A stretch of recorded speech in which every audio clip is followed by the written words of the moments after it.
Hello and welcome. It's Steve Grisetti, co-founder of MoviePix.com and author of The Movie Pix Guide to Vegas Movie Studio HD Platinum 10 with part 2 of our 8-part series we're calling Basic Training with Vegas Movie Studio HD. Here in part 2 we want to show you how to get media into your project. Up in the upper left-hand corner of your interface is a workspace called the Project Media Window. This Project Media Window will show you the media that has been added to your project. As you can see, we've just got a brand new project here. No media has been added to it, so there's nothing to bring down to our timeline, nothing to edit yet. Now there are 3 basic ways you can get media into your project.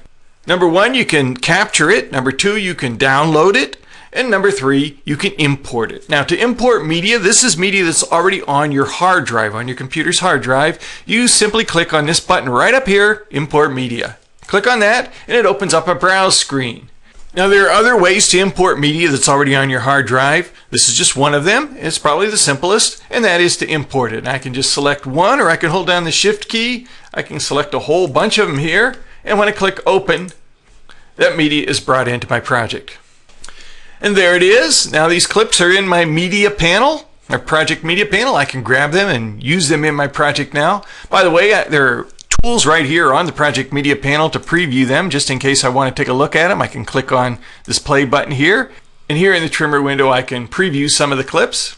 But that's how you get media, and that would include video, that would include stills, that would include music or any other audio track that's already on your hard drive into your project. Number 2, we would download it. Now downloading your media would be an option you would use if your media were coming off a storage device of some kind, and that storage device would certainly be a hard drive camera like an AVC HD camcorder, another kind of hard drive camcorder. It could be video off a still photo, it could be video off a DVD. Now there are a couple of ways to get video from these other sources, but the most basic way to get video from a hard drive camcorder is by using a tool called the Device Explorer. And the Device Explorer is under the View menu. There it is, and when I select it, it launches the Device Explorer tool. Here you can see that I have an AVC HD camcorder connected to my computer, and here in the Device Explorer I can see all of the video clips that are on that camcorder. And when I've selected the clips that I want to add to my project, I just go over here to import selected clips. And when I click this button, that video also is brought in here to my project media panel. You can see that your media panel can get awful full here, depending on how many clips you've got, how elaborate your project is.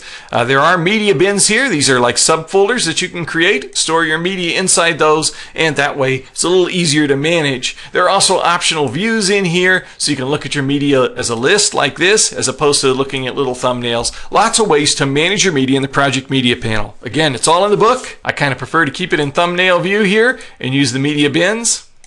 Okay, so we imported our media, we downloaded our media. The third way is to capture our media, and you capture your video only from tape-based devices, and that would be a mini DV camcorder or an HDV tape-based camcorder. So I've got my mini DV camcorder connected right now. Let's go up here to Capture Video. Button again at the top of the project media panel. Let's click it, and I can select whether I'm capturing DV or HDV footage.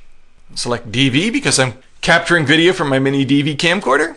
Now whenever you capture from mini DV, you get a little pop-up here that asks you to name the tape, or to give your tape a name. I encourage you to do that. Don't just leave it unknown, because it's going to use that name when it names the clips that it downloads from your camcorder. So if I call this one Route 66 and name it after my project, now all of the clips that come in are going to begin with the name Route 66. That's going to make it easier for me to locate them on my hard drive, and also going to make it easier for me to work with them. I could call them, for instance, Grand Canyon. Maybe these specific clips deal specifically with the Grand Canyon, and by naming it, it'll make it easier for me to locate them. So I do encourage you to do that.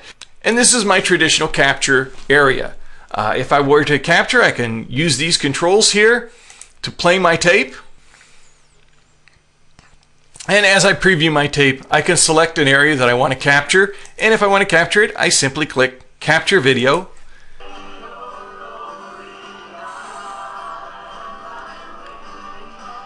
And once we've captured our video, it's automatically added then to our project. Now I do want to show you an advanced feature here in Sony's video capture utility that's included along with Vegas Movie Studio HD, and that is if you go over to Advanced Capture, you have the option of doing a batch capture.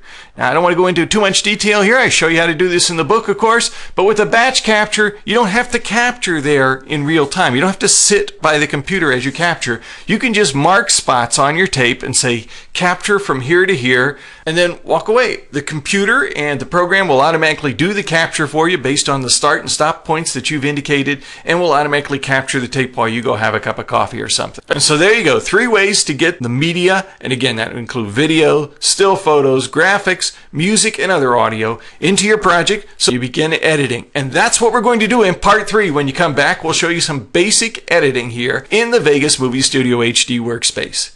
I'm Steve Grisetti. Thanks again for joining me, and we'll see you again real soon.